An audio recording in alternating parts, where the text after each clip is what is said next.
자, 이제 전쟁입니다. 어떻게 붙어야 될까요? 우리는 전통적인 방식으로 공성전을 해왔습니다. 전쟁이 벌어질 것 같으면 물자와 무기를 가지고 산성으로 올라가서 방어막을 칩니다. 성문을 꽁꽁 걸어 잠그고 올 테면 나와봐 이러고 있었던 거예요. 그럼 이제 적들이 쳐들어오면 첫 번째 성 깨고, 두 번째 성 깨고, 세 번째 성 깨고 뭐 이런 식으로 오는 게 전통적인 전쟁 방식이었습니다. 임진왜란 때도 그랬어요. 일본이 우리나라 쳐들어왔을 때 부산성 무너뜨리고 동래성 무너뜨리고 그리고 계속해서 올라왔거든요.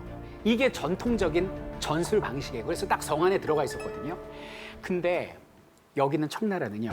기존의 전투 문화를 완전히 바꿔버리는 기상천외한 방법으로 쳐들어옵니다. 전쟁 시작! 그러면서 일단 겨울에 쳐들어와요. 겨울에 웬만하면 전쟁 잘 안 하죠. 추우니까. 겨울에 쳐들어옵니다. 겨울에 들어오는데요. 성을 격파하는 게 아니라 훅 하고 5일 만에 들어와요. 그 성을 비웃으며 지나친 거예요. 그래서 우리나라 그 인조가 빠른 거 알았잖아요. 그래갖고 도망가지 못하게 가는 길을 딱 하고 막아버린 겁니다. 인조는 일단 전쟁이 벌어질 것 같으니까 가족들은 모두 강화도로 미리 보냈어요. 인천 강화도로. 본인이 딱 가려고 보니까 5일 만에 들어와서 길이 막힙니다. 한겨울이라 눈이 내려서 피난도 못 갑니다. 동상 걸려요. 야, 이거 큰일 났다 싶어서 성남시에 있는 남한산성으로 피신하게 됩니다. 지금부터 그 유명한 남한산성의 항전이 벌어지게 되는 거죠. 남한산성에 인조와 신하들이 들어가 있는데 그 성을 삥삥 에워싸고 있었어요. 조금 이상하지 않습니까? 왜 옛날 사람들은 성을 격파하고 들어갔을까요? 진짜 얘들처럼 그냥 쑥 들어오면 될 텐데. 이 전쟁은요, 보급이 생명이에요. 식량이랄지 무기를 보급부대가 지원을 해줘야 되는데 그 성을 깨지 않고 지나쳐서 들어가면요, 후방이 공격을 당해요, 그 성들한테. 그럼 보급금로가 끊기면 여기는 청군도 어쩔 수가 없었잖아요. 근데 청군은 어떻게 그런 걱정을 하지 않고 쑥 들어왔을까?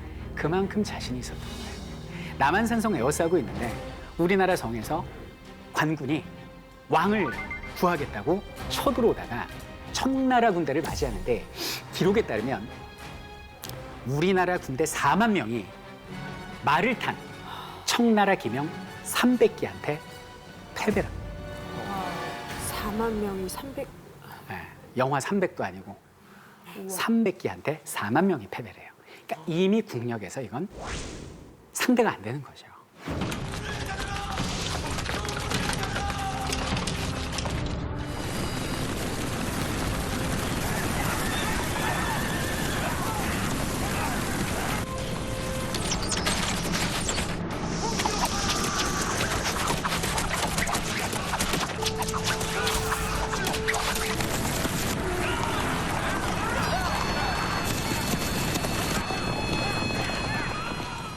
왕을 도와줄 사람은 아무도 없습니다. 청나라 군인들 홍타이지까지 와요. 직접 끌어내겠다고. 안 배고프죠? 왜?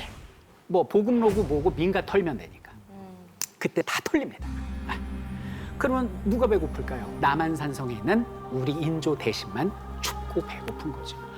거기서 한 40여일 이상을 버티는데요.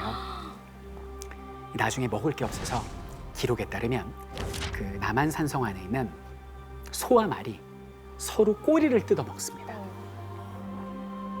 그리고 또 다른 기록에 보면 인조의 그 수라상에 닭다리가 이렇게 올라와요. 근데 인조가 그 닭다리를 못 드시더래요. 얼마 전부터 이 성에 닭 울음소리가 들리지 않더니 이게 마지막 닭이냐? 목이 메어서 그 닭을 못 드신 겁니다. 그래서 그 인조의 한을 풀어주려는 듯 지금 남한산성은 닭볶음탕과 백숙집이 그렇게 진을 치고 우리가 남한산성에 가서 백숙과 닭볶음탕을 먹을 때 인조의 아픔을 조금이나마 가슴속에 새겨야겠습니다. 아이고, 우리가 이렇게 웃으면서 얘기하지만 참 가슴 아픈 일이죠. 버티다가 그 안에서 다시 최명길이 글을 씁니다. 전하, 항복합시다. 이대로는 버틸 수 없습니다. 항복문서를 써요. 근데 옆에 있던 척화파 김상원이 항복문서를 뺏어서 눈앞에서 갈기갈기 찢습니다. 그 찢어져 갖고 흩어버린 항복문서를 거기 있는 최명길은 하나하나 주섬주섬 주워서 맞추고 있는 거지. 그러니까 이런 상황이 안에서 벌어지는 거예요. 자, 그때 인조는 누구의 손을 들어줬을까요? 거기서는 최명길의 손을 듭니다. 일단은 살아야 되지 않겠니? 내가 항복할게. 자, 항복을 하러 나가는데요. 죄인이기 때문에 굴룡포를 벗습니다. 죄인의 옷을 입고 남문이 아닌 서문으로 초라하게 나오게 됩니다. 어디로 끌려갑니까? 잠실 고수부지로 끌려갑니다. 삼전나루터. 그 당시엔 잠실이 섬이었습니다. 그러니까 지금 잠실 고수부지 정도로 생각하시면 될 것 같아요. 연세가 좀 있으신 어르신들은 아시겠지만 어렸을 때만 해도 한강에 겨울 되면 어떻게 되죠? 꽁꽁 얼죠. 그 꽁꽁한 얼음바닥에 높은 단열산 그리고 청나라 황제 홍탈지가 거만하게 딱 이렇게 앉아 있습니다. 오늘을 기다렸다 이게 이렇게 된 거죠.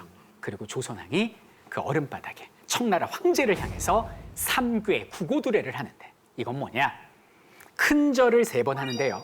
한 번 절할 때마다 이마를 땅에 쿵쿵쿵 3번을 찍는 겁니다. 도합 9번 머리를 찧어야 돼요.